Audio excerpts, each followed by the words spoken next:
sejam bem-vindos ao Nervos em Série Parada Cultural das Nações, série especial do nosso podcast que chega ao episódio de número 8. Eu sou Nayara Renault e para você que chegou pela primeira vez por aqui, fique sabendo que estamos fazendo um desfile de delegações culturais nesta série de podcasts, inspirado pela proximidade das Olimpíadas de Tóquio, que tem sua cerimônia de abertura marcada para o dia 23 de julho de 2021, depois de terem sido adiadas no ano passado em decorrência da pandemia de Covid-19,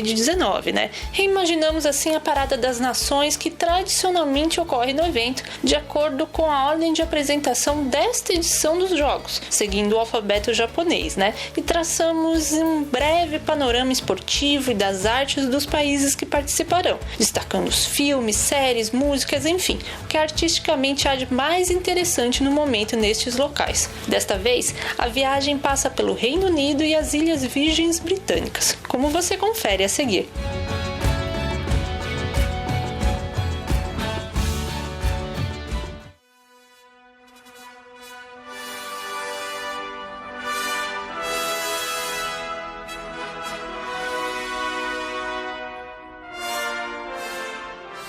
O Reino Unido é uma potência olímpica que participou dos inaugurais Jogos de 1896 e esteve presente em todas as edições, seja de verão ou de inverno, desde então. Um feito só compartilhado com a Suíça e a França, aliás. Um recorde exclusivo que possui é o de ter conquistado ao menos uma medalha de ouro em todos os Jogos de Verão, figurando assim na terceira posição do quadro geral de medalhas, com um total de 851, sendo 263 douradas. Ainda podem se orgulhar de liderarem os êxitos em esportes como a vela e o triatlo, além das extintas modalidades olímpicas do polo, raquetes, cabo de guerra, motonáutica e cricket, e também do fato de ser o lar de diversos recordistas na competição. Se as suas 4 nações disputam separadamente competições como a Copa do Mundo de Futebol, nas Olimpíadas o Reino Unido apresenta uma delegação conjunta sob o nome oficial de Grã-Bretanha e Irlanda do Norte.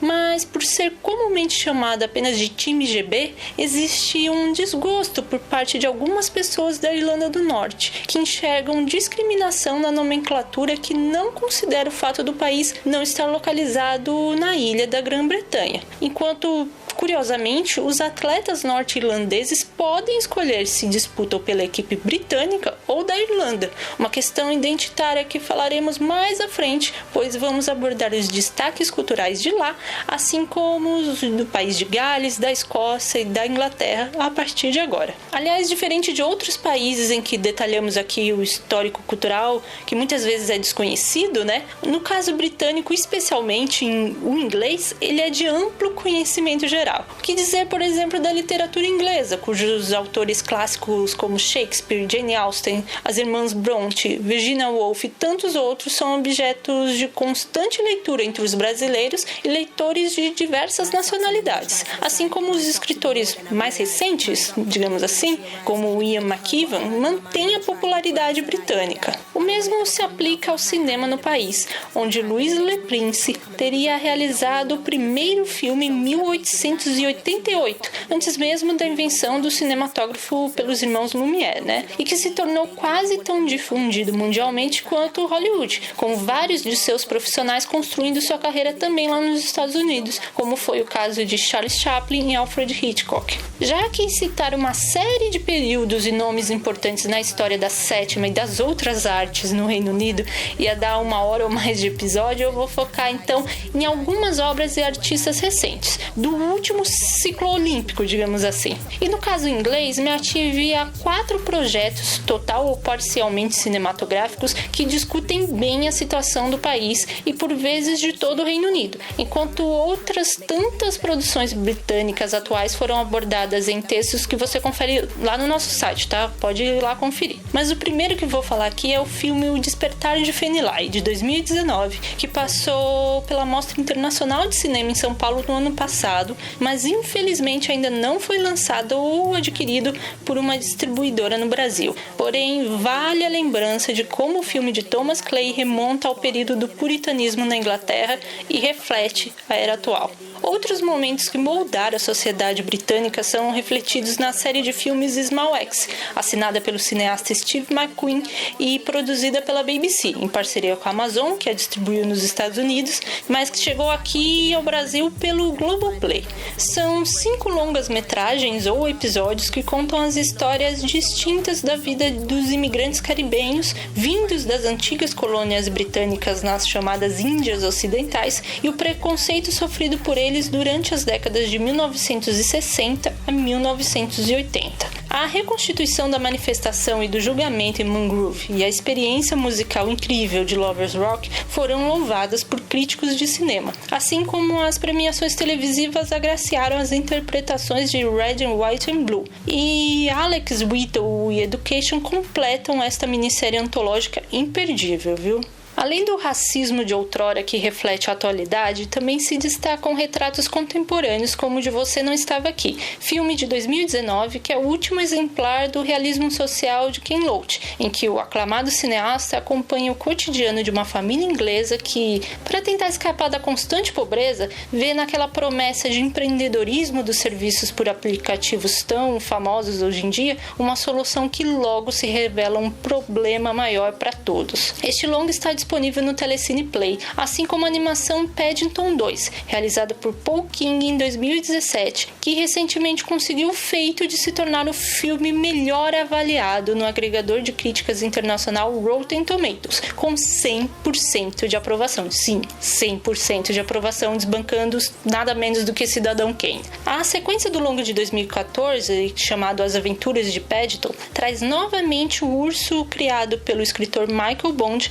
tendo a sua vida e a da família Brown, que o adotou, totalmente alteradas após ele ser acusado injustamente de um crime, em uma história que, junto com O Menino que Queria Ser Rei, de 2019, demonstra como a produção voltada para o público infanto-juvenil foi quem melhor soube abordar o cenário social e político do Reino Unido no cinema britânico pós-Brexit, ou seja, depois da saída do país, do Reino Unido como um todo, da União Europeia. As atrações televisivas inglesas também são apreciadas no exterior, desde as prestigiadas produções documentais da BBC a sucessos ficcionais como a elogiada série criminal Broadchurch e a popular fantasia de Game of Thrones. Aliás, entre os destaques mais recentes, fico com a minissérie da HBO, coproduzida pelo Reino Unido e pelos Estados Unidos, Chernobyl, de 2019, merecidamente reconhecida pela forma como mostra os horrores físicos e políticos que envolveram o acidente nuclear ocorrido em 1986 na usina soviética localizada na Ucrânia.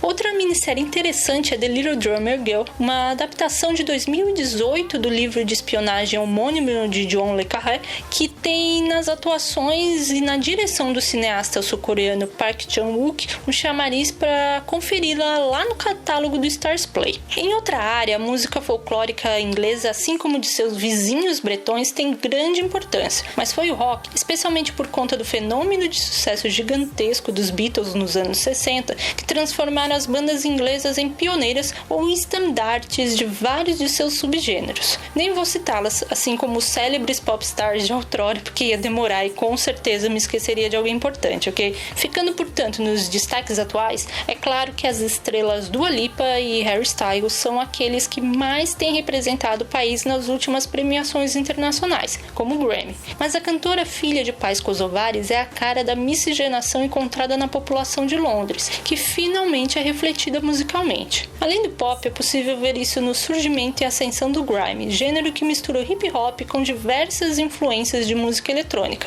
através dos nomes de Dizzee Rascal, Skepta, Stormzy, Kano, Wiley, Little Sims, e em um parênteses aviso que temos uma cena brasileira de grime se fortalecendo, particularmente nos últimos 2 anos, mas vou deixar para falar disso mais detalhadamente quando chegar o podcast sobre o Brasil, ok? E outro exemplo é a grande revelação Arlo Parks, que já foi tema de texto no nosso site sobre sua mistura de indie pop, R&B, trip hop e poesia.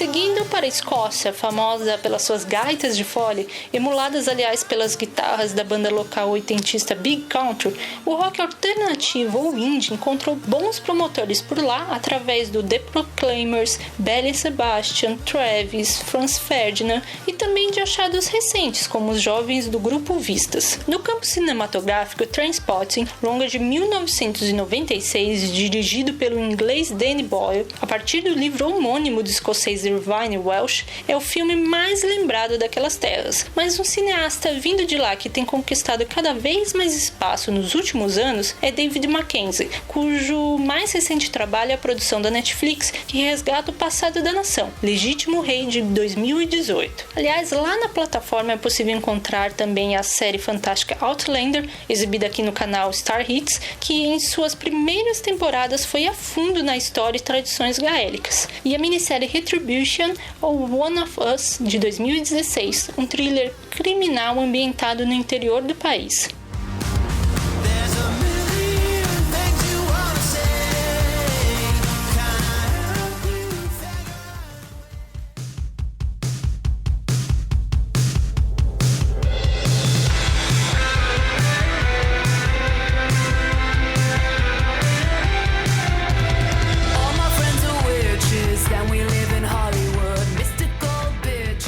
Descendo para o país de Gales, o gênero, por sinal, é igualmente visto em duas outras séries de lá, disponíveis no mesmo streaming. A policial procedural Hinterland ou Wild West é um caso curioso de uma produção que foi gravada tanto na língua galesa quanto em inglês para diferentes canais locais. E a mais recente, Requiem, de 2018, é um thriller sobrenatural que se inicia depois do suicídio da mãe da protagonista. Pensando na sétima arte, o cineasta galês mais famoso é o Peter Greenaway, e entre as últimas produções no país temos Gwyn, filme de horror folk ou simplesmente terror folclórico, ambientado no norte de Gales do século XIX. Na música, a nação já exportou o som da banda de rock Stereophonics e das cantoras de soul Duffy e pop Marina and the Diamonds, que hoje assina apenas como Marina e está prestes a lançar seu quinto álbum, Ancient Dreams in a Modern Land, no próximo dia 11 de junho.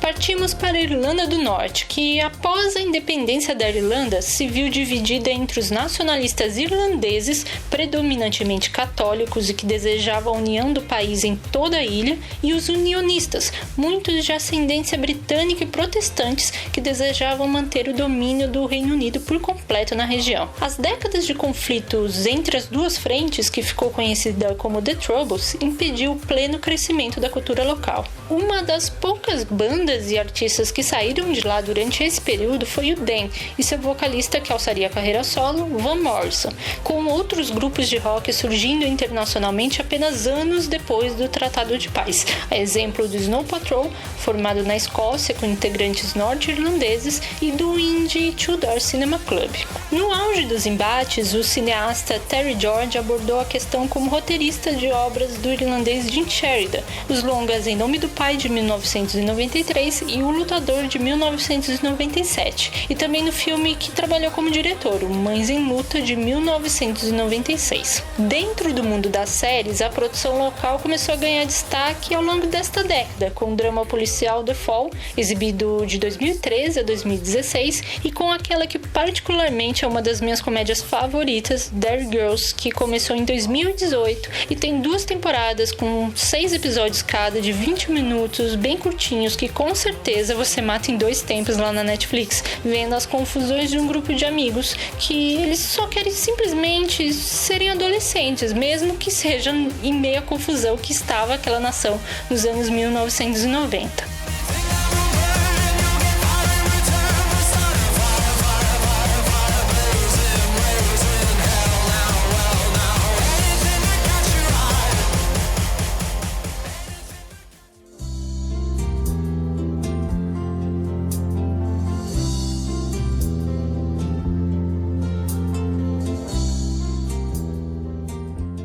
passado pela mão de colonizadores espanhóis e holandeses até ficarem sob o domínio inglês a partir de 1672, as Ilhas Virgens Britânicas ganharam este nome apenas quando os Estados Unidos compraram as porções insulares vizinhas durante a Primeira Guerra Mundial e as batizaram de Ilhas Virgens Americanas. O território ultramarino britânico no Caribe só organizaria seu comitê olímpico no início da década de 1980, participando das Olimpíadas de Inverno e de Verão de 1984. No caso das de verão, a sua delegação competiu todas as edições desde então, mas não ganhou nenhuma medalha. Há somente um ouro nos Jogos Olímpicos da Juventude, justamente no atletismo, esporte no qual geralmente envia mais atletas mesmo. Em relação à cultura, pode-se dizer que existe uma cena literária considerável nas Ilhas Virgens Britânicas, com nomes de escritores e poetas como Alfred Ozar Norman, Verna Penmall e Jane Whitler.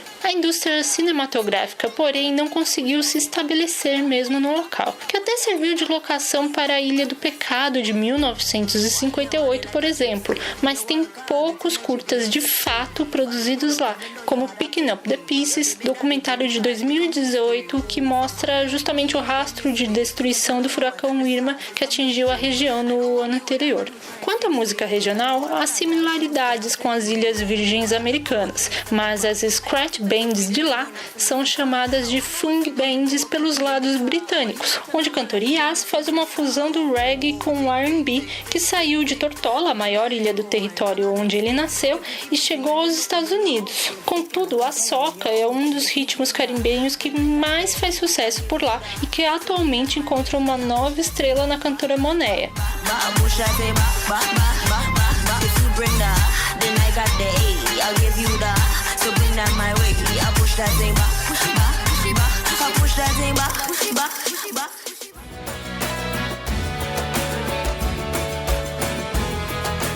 Termina aqui a excursão pelos destaques artísticos do Reino Unido e das Ilhas Virgens Britânicas, neste que foi o 8º episódio do Nervos em Série, Parada Cultural das Nações. Os anteriores, assim como as entrevistas já realizadas no nosso podcast, podem ser ouvidos nas mais diversas plataformas: SoundCloud, Orelo, iTunes, Deezer, Google Podcasts, Spotify, no seu feed ou para download. E você também pode ler a transcrição completa do que conversamos aqui lá no nosso site, em que se encontram também os links das listas dos filmes, programas, músicas e artistas citados ao longo desta série especial nos respectivos aplicativos segmentados. Alguma dica destes e dos outros países que falamos até agora é só comentar no post no Nervos ou nas redes sociais. Alguma sugestão do que podemos melhorar no nosso podcast, é só enviar um e-mail para nervosite, tudo junto, nervosite@gmail.com, pois queremos atender bem para atender sempre. Na próxima escala desta viagem temos Israel e Itália, right? Obrigada pela audiência, see you later!